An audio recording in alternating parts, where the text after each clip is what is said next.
আল্লাহর নবী বলতেছেন আমি যার মৌলা আলীও তার মৌলা।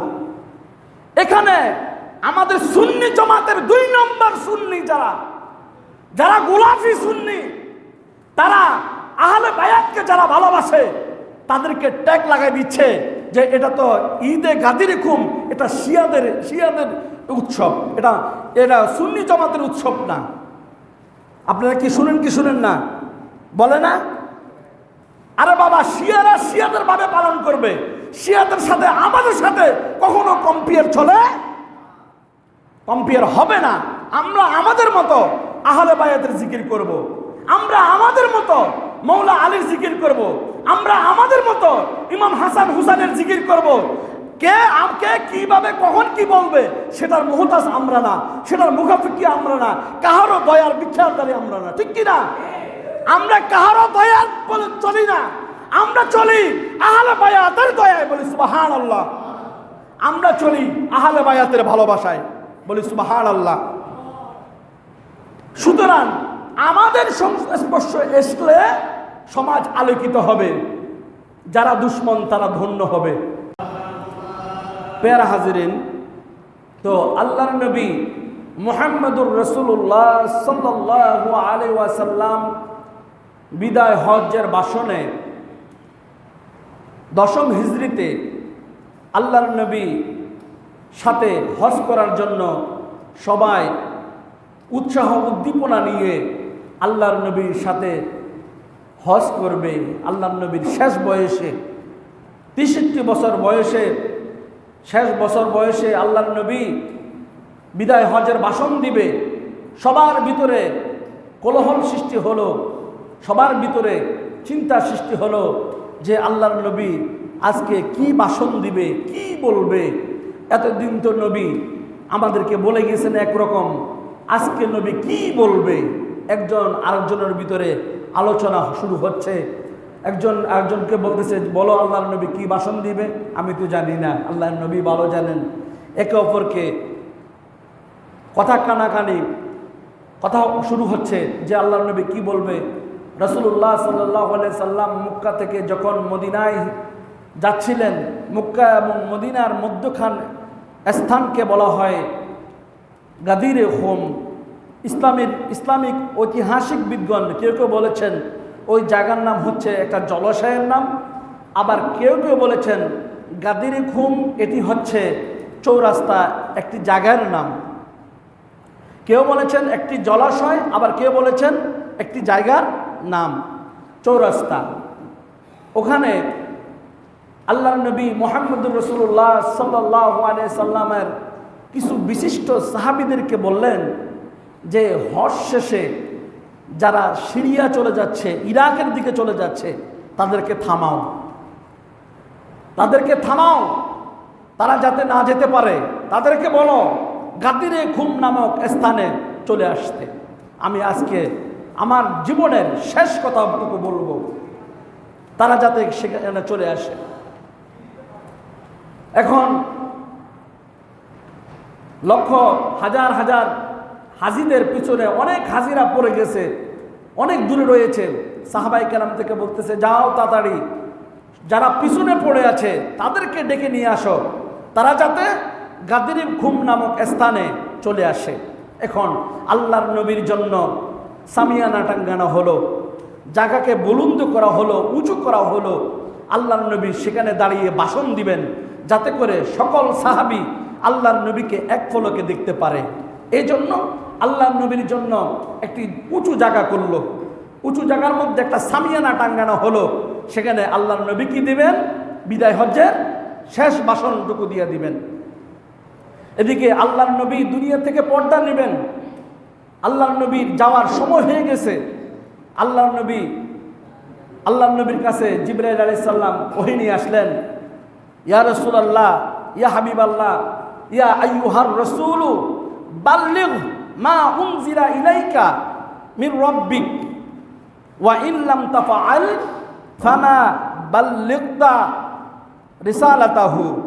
হে রাসূল, আল্লাহ তাআলা আমার নবীকে রাসূল বলে সম্বোধন করে বলতেছেন, হে রাসূল, যে আপনার প্রতি আপনার রবের পক্ষ থেকে যা কিছু নাজিল করা হয়েছে আপনি তা প্রচার করুন। আপনি তা কি করুন?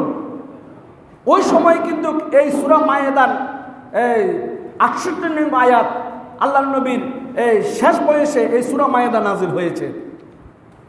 আল্লাহর নবীর শেষ জীবদ্দশায় সূরা মায়েদা নাজিল হয়েছে যে হে আল্লাহ রসুল, আল্লাহ বলতেছে হে রসুল, যে আপনার প্রতি আপনার রবের পক্ষ থেকে যা কিছু অবতীর্ণ হয়েছে আপনি তা প্রচার করুন। বলি সুবহানাল্লাহ। ওয়া ইল্লাম তাফআল ফামা বাল্লাগতা রিসালাতাহু, যদি আপনি আপনার উপর যা কিছু নাজিল হয়েছে আপনি যদি তা প্রচার না করুন তাহলে তো রিসালাত পরিপূর্ণ হবে না। আপনাদের মনোযোগ আছে? রিসালাত কি হবে না? পরিপূর্ণ হবে না। ওয়াল্লাহু ইয়াসিমুকা মিনান নাস, আল্লাহ তাআলা আপনাকে মানুষের ষড়যন্ত্র থেকে সুরক্ষা দিবে। বলি সুবহানাল্লাহ। আল্লাহ নিজে আমার নবীকে বলতেছেন যে আপনি ওই কথাটা বলুন যেই কথাটা আপনার উপর নাজিল হয়েছে। যদি আপনি ওই কথাটা প্রচার না করেন তাহলে আপনার রিসালাত কামালিয়ত আসবে না, রিসালাত পরিপূর্ণতা আসবে না। আপনি প্রচার করে দেন, মানুষের ষড়যন্ত্র থেকে আমি আল্লাহ আপনাকে নিজে রক্ষা করব। বলি সুবহানাল্লাহ।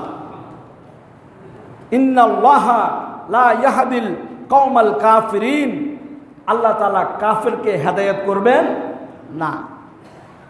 আল্লাহর নবী মুহাম্মদ রাসূলুল্লাহ সাল্লাল্লাহু আলাইহি ওয়াসাল্লামের নিকট যখন এই আয়াত কারিমা নাজিল হলো, নাজিল হওয়ার পর আল্লাহর নবী, যুবকেরা কথা বলবে না, আল্লাহর নবী মুহাম্মদ রাসূলুল্লাহ সাল্লাল্লাহু আলাইহি সাল্লাম ১.৫ লক্ষ সাহাবীদের উপস্থিতিতে ঐতিহাসিকগণ বলতেছেন ৯০,০০০ কিংবা ১,২৪,০০০, অর্থাৎ ১.৫ লক্ষ সাহাবীদের উপস্থিতিতে আল্লাহর নবী বলেন আলাস্তু আউলা বিল মুমিনিনা মিন আনফুসিহিম,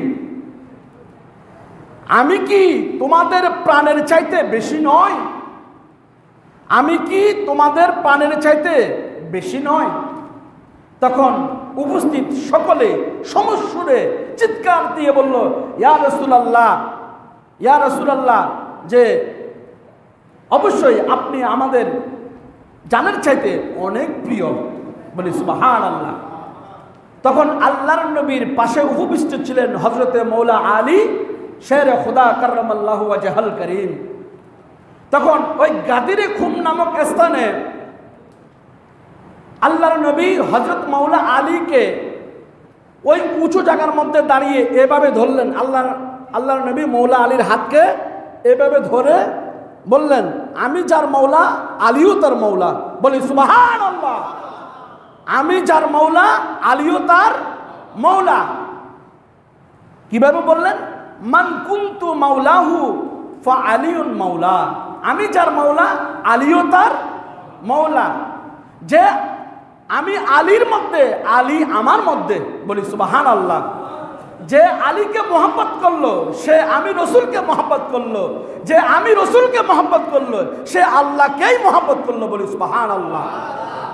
যে আলীকে, যে মৌলা আলীকে দুশ্মন ভাবলো, যে মৌলা আলীকে দুশ্মন ভাবলো সে আমাকে দুশ্মন ভাবলো। আর যে মৌলা আলীকে সাহায্য করলো সে ব্যক্তি আমাকে সাহায্য করলো। বলি সুবহানাল্লাহ। এই জন্য আল্লাহর নবী বলতেছেন আমি যার মৌলা আলীও তার মৌলা। এখানে আমাদের সুন্নি জামাতের ২ নম্বর সুন্নি যারা গোলাফি সুন্নি, তারা আহলে বায়াতকে যারা ভালোবাসে তাদেরকে ট্যাগ লাগাই দিচ্ছে যে এটা তো ঈদে গাদিরে খুম, এটা শিয়াদের উৎসব, এটা সুন্নি জামাতের উৎসব না। আপনারা কি শুনেন না? বলে না? আরে বাবা, শিয়ারা শিয়াদের ভাবে পালন করবে, শিয়াদের সাথে আমাদের সাথে কখনো কম্পেয়ার হবে না। আমরা আমাদের মতো আহলে বায়াতের জিকির করব, আমরা আমাদের মতো মৌলা আলীর জিকির করব, আমরা আমাদের মতো ইমাম হাসান হুসাইনের জিকির করব। কে আমাকে কিভাবে কখন কি বলবে সেটার মুহতাজ আমরা না, সেটার মুখাফিকি আমরা না, কাহারও দয়ার বিচারদারি আমরা না, ঠিক কি না? আমরা কাহারও দয়ার বলে চলি না, আমরা চলি আহলে বায়াতের দয়ায়, বলি সুবহানাল্লাহ। আমরা চলি আহলে বায়াতের ভালোবাসায়, বলি সুবহানাল্লাহ। সুতরাং আমাদের সংস্পর্শ আসলে সমাজ আলোকিত হবে, যারা দুশ্মন তারা ধন্য হবে, তাদের ভিতরে হেদায়েত ঢুকবে যদি আমাদের সাথে উঠা বসা করে। আমাদের সাথে উঠা বসা করলে আল্লাহ রসুলের মহব্বত তাদের মধ্যে যাবে, ঠিক কি না? কেননা আমরা তো আহলে বায়াতকে ভালোবাসি, নাকি অন্য কাকে? তাহলে আমি যার মাওলা, আলীও তার মাওলা। ঈদে গাদিরে খুন, এখানে তারা শিয়ারা ঈদ ব্যবহার করেছে। আমাদের সুন্নি জামাতের অনেক আকাবেরদের কিতাবের মধ্যে লেখা আছে ঈদ। এখন উদাহরণস্বরূপ আসেন, আমি রাজা মিয়াকে বললাম যে আপনি ওনার মুর্শিদ ওনাকে ডাকলেন সকল মুরিদকে সামনে নিয়ে, যে এই রাজা মিয়া তুমি এদিকে আসো, সকলদের উপস্থিতিতে আমি তোমাকে খেলাফত দান করলাম। এখন খেলাফত দান করলাম, খেলাফত মানে কি? প্রতিনিধি। কি প্রতিনিধি? এখন কিছু মানুষ রাগ হলো আর কিছু মানুষ খুশি হলো। এখন ঈদ শব্দের অর্থ কি? খুশি না নাকি বেজার? এখন হযরত আলীকে আমার নবী মৌলা বলেছেন, এজন্য আমাদের সুন্নি অঙ্গনে কিছু কিছু সুন্নি আমার নবী হযরত আলীকে কেন মৌলা বলল, এজন্য তারা ঈদ পালন করতে চায় না, বলে নাউজুবিল্লাহ।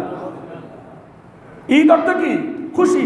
আমার নবী মৌলা আলী শের খোদাকে বলতেছেন, আমি যার মৌলা আলীও তার মৌলা। আনা মদিনাতুল ইলমি ওয়া আলিয়ুম বাবুহা, আমি জ্ঞানের শহর আর আলী সেই জ্ঞানের দরজা, বলি সুবহানাল্লাহ।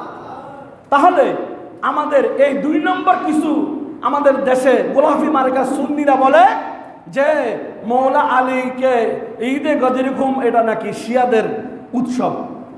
না, শিয়ারা বাবা পালন করুক, আমরা আমাদের মতে পালন করি, ঠিক কি না? তাহলে আল্লাহর নবী হযরত আলীকে মৌলা বলেছেন, তাহলে আমি মৌলা বলতে সমস্যা কোথায়? আমি ইমাম হাসান হুসাইনকে মানি কিন্তু হযরত আলীকে মৌলা মানতে রাজি না, তাহলে আপনার ইমানটা কোথায় রইল? আমি যদি ইমাম হাসান হুসাইনকে মানলাম কিন্তু হযরত আলীকে মৌলা মানলাম না, মৌলা মানে কি? অভিভাবক। মৌলা মানে কি? অভিভাবক। তাহলে যেখানে হযরত আবু বকর খুশি হয়েছেন, যেখানে হযরত ওমর খুশি হয়েছেন যে হযরত আলী হচ্ছে মুমিন নর নারীর মৌলা, বলি সুবহানাল্লাহ, তিনি মারহাবা মারহাবা বলে উৎসাহ দিয়েছেন, বলি সুবহানাল্লাহ, সেখানে আমার আর আপনার ভিতরে সমস্যা কি? ও আপনাকে মৌলা বলতে হবে নাকি? হ্যাঁ, ডালমি কুছ কালা है।